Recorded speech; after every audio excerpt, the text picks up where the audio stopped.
Hello and welcome to the MAAC Hoops Insider as we get ready for the start of another college basketball season. Practice is underway on the campuses all throughout the MAAC, but it's never too early to look to the end of the season. And with that in mind, I'm happy to have a few minutes with the commissioner of the MAAC, Travis Tellitocci, joining me. And Travis, how are you today?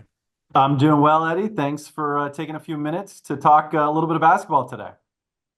Never too early to talk MAC hoops, right? And obviously practices are going on now, but I want to start here. And Travis, one of the consistent things in college athletics, especially recently, has been just change and all of the changes that we've seen come about these last few years. With that in mind, I want to focus on the postseason and a change coming to the MAAC Men's and Women's Basketball Championships and start here with how the league decided for this year to make the move to a 10-team format for the Men's and Women's Basketball Championships in Atlantic City.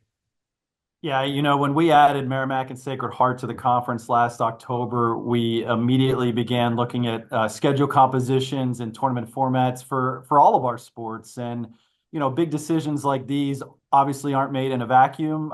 We met with our head men's and women's basketball coaches, our athletic directors, our senior women administrators, and our presidents to really look at the tournament format. It was very clear from the beginning that there was no appetite to separate the men's and women's basketball championships.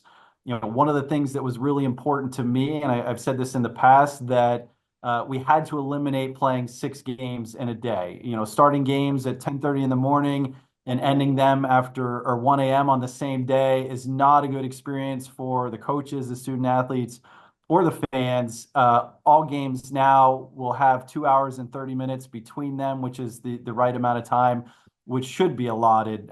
We looked at various models. Some of the models featured a 13-team format at a neutral site, a 13-team format starting on campus. We looked at a 12-team format, a 10-team format. Having an odd number of schools made it a little challenging to have a format that didn't add multiple days to the front end of the tournament. The coaches and administrators had no desire to bring all 26 teams to a neutral site. So we ultimately landed on a 10-team format as the group felt that creating a more streamlined event really heightens not only the tournament atmosphere, but puts an importance on the regular season as well. The fact that every game in the regular season now is going to matter even more so. I know we're all looking forward to that. You mentioned the different models that were looked at, and you also mentioned all of the different folks that were involved in the decision-making process. But I want to kind of narrow down here and that possibility of the schools that were those last 3 seeds on each side, those schools that were seeded 11, 12, and 13, potentially hosting an opening round game on their respective campuses, and kind of take a look at that scenario. Yeah, we spent a lot of time discussing that. Again, having an odd number of teams made it a little challenging to accommodate all 13 schools. We would have had to have added multiple days on the front end to the tournament. Playing the opening games on campus would have impacted the end of the regular season with a 20-game schedule that we currently have.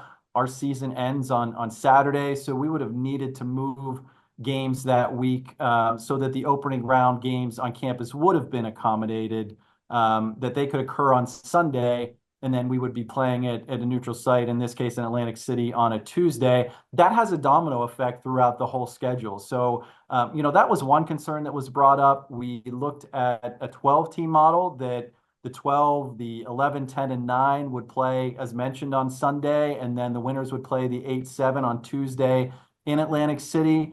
I think there was a lot of feeling that that would be a quick turnaround time, the logistics to host games on campus and then travel, depending on where you're ending the season in the league.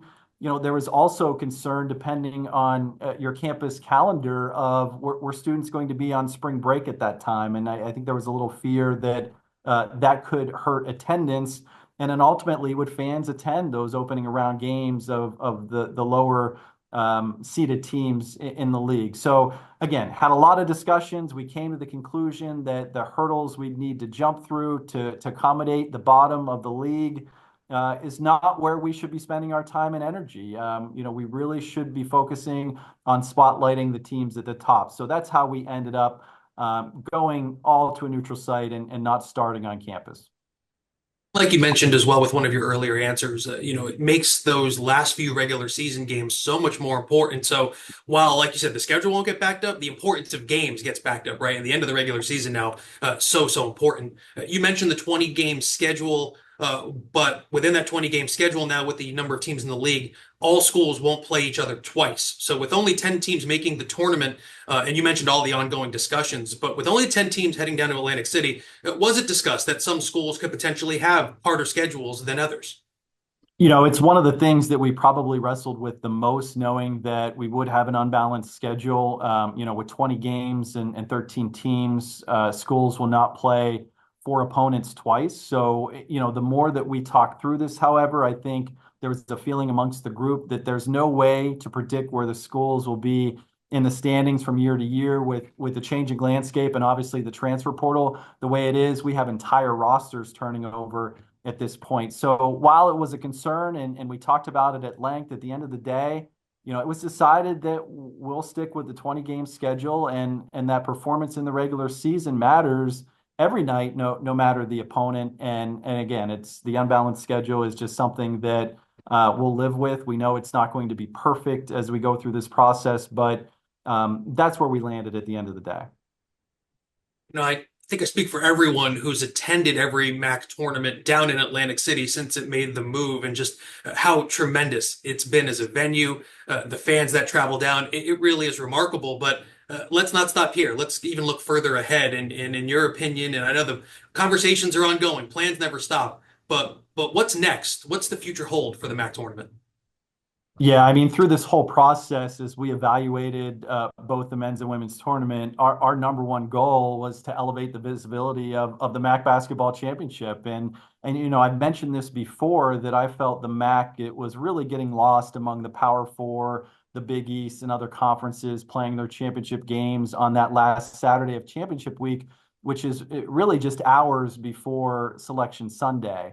Right now, where we're at, the men are going up against 12 other conference championship games on that Saturday, and the women are going up against 8 other conference championship games as well. So, we also lose that valuable window throughout the week to promote our champions leading up to Selection Sunday, where coaches, student athletes have the ability to do interviews and go on podcasts. And every time a graphic goes on a national television show showing the automatic bids that unfortunately we're not in there right now. So that's important as well.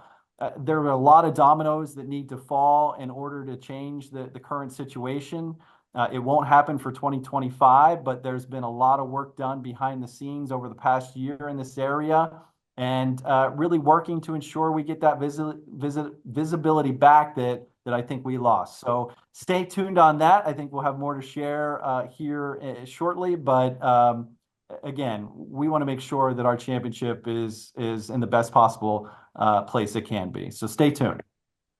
We will definitely stay tuned, and obviously is following these teams and the great league throughout the season.